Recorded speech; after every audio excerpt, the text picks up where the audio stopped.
Hi everyone, I'm Lee Pacchia with Mimesis Law. We're talking about corporate inversions today, and I'm happy to say I'm joined now by Professor Allen Appel. He's a professor of tax law at New York Law School. Welcome. Good to see you again. Thanks, Lee. Nice to be here. So I wanted to talk about corporate inversions today, and I wanted to jump off by, of course, we have to mention the Burger King deal, where the fast food chain essentially purchased another fast food chain in Canada, and then ended up moving the entire company there. It saved them some money on taxes. Can you explain to us what a corporate inversion is, and how did it save them money? Sure. What a corporate inversion is when a U.S. corporation becomes the subsidiary of a foreign corporation. The U.S. corporation, in effect, transfers its assets and the shares, the shareholders transfer the shares to a foreign corporation in exchange for the shares of the foreign corporation. Mm-hmm. Foreign corporation becomes the parent of the U.S. corporation. The reasons to do this are primarily to stop the U.S. from taxing the foreign sales of the U.S. corporation, mm-hmm. and also to put it in a better position to do future acquisitions without subjecting the acquisitions to the U.S. tax net. For example, if a U.S. company is selling pharmaceuticals all over the world, it would invert, and by purchasing, for example, purchasing another pharmaceutical company, or it would be an acquisition, treated as an acquisition by the foreign company of the U.S. company. The U.S. company is transferred out, mm-hmm. and the foreign company becomes the parent, the U.S. company becomes a subsidiary. Then the foreign company would form other foreign subsidiaries, not under the United States, and the other foreign subsidiaries could perform the foreign sales. The money if the foreign companies in certain countries, such as the UK, which is very friendly to these types of transactions, there wouldn't be any tax on the distribution of the cash to the UK, and the UK doesn't have, there's a UK Holding Company Act that provides for that, mm-hmm. and then the UK doesn't have any withholding tax on dividends paid out of the UK, so that there's no, even without a tax treaty, it's just domestic UK law, so the money could then go back to the US without any more tax from the UK.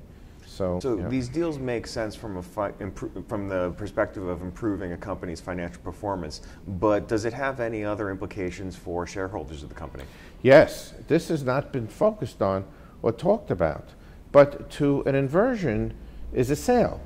The foreign company is acquiring the shares of the U.S. company, and that is a sale to the shareholder. So the shareholder that, for example, was there from the beginning or purchased the shares and has a very low tax basis in the shares, mm-hmm. what will happen is the shareholder will have a large gain on the shares by reason of the inversion, by the sale. However, there won't be any cash to pay the tax unless the shareholder sells the shares of the new company. So if a shareholder is sitting there, let's say with a $5 million gain, and the board of directors votes to do this inversion, shareholders, probably a minority shareholder, so he doesn't control the company, and she would get stuck with a tax bill of, on a $5 million sale, 20% will be $1 million.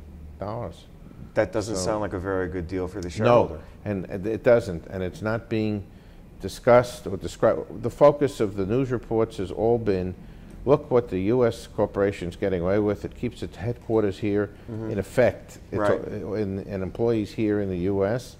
It's just now a subsidiary, so what it's done is carved away the foreign sales. And there's one other aspect of an inversion that is troubling. You have when a foreign parent acquires the U.S. company, the foreign parent then makes loans to the U.S. corporation, and the U.S. corporation pays interest on these loans, assuming a market rate of interest to avoid the transfer pricing rules. But then interest could be higher depending on the risk. The interest is deductible and erodes the U.S. tax base. So what happens in the U.S. is the company is now generating the tax-deductible interest payments, so it reduces the U.S. tax base. And future growth will be to the foreign parent and not to the U.S. parent. And you've also gotten the sales, foreign sales, out from under the U.S. net. I want to go back to the issue of a taxable event for shareholders in this transaction. Is there a concern that there might be liability on the director or officer side, that they might not be operating in the shareholders' best interest? I mean, is this something that plaintiff lawyers are going to jump all over? It's hard to say. It may be something that people, plaintiff lawyers, might try to do, but it's not the shareholders' best interest. It's the best interest of the corporation, I think, that they ought to be operating within.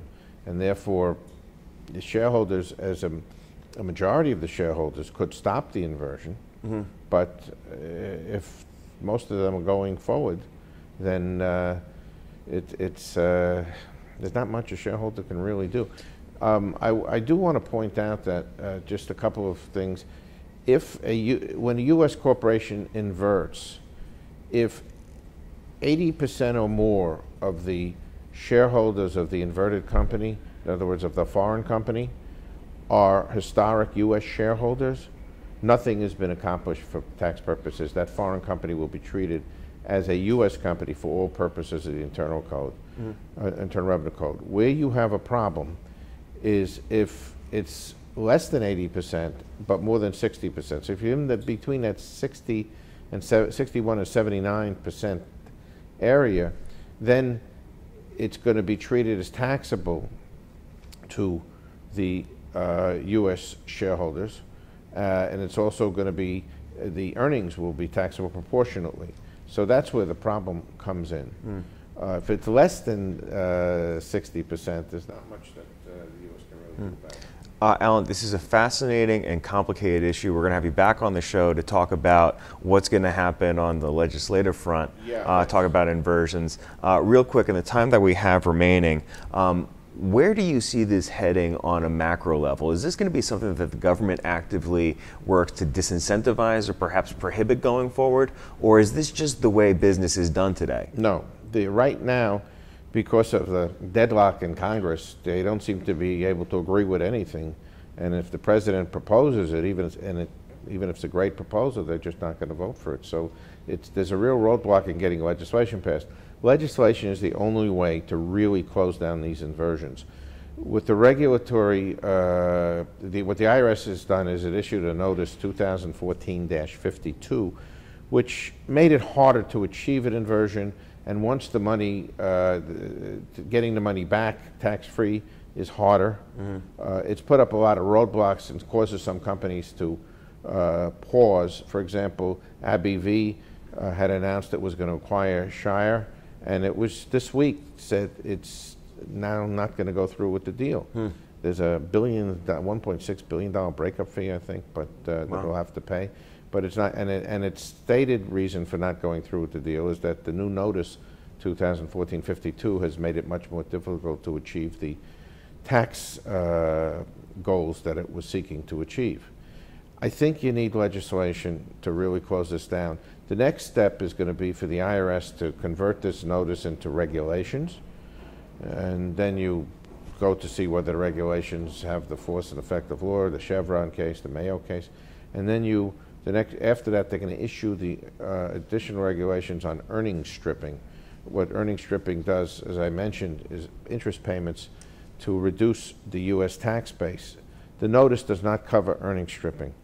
So what they're going to do is issue new regulations and try to prevent loans from the interest paid on the loans from the foreign parent to be deductible up to a certain point. Then they're going to try to stop things that way. So, but until you get real legislation, I think there's going to be an issue here. Interesting stuff, Professor. Thank you so much for stopping by. My pleasure. That's Professor Allen Appel from New York Law School. If you'd like to see more of the stuff they're working on here, be sure to go check them out online. I'm Lee Pacchia. See you next time.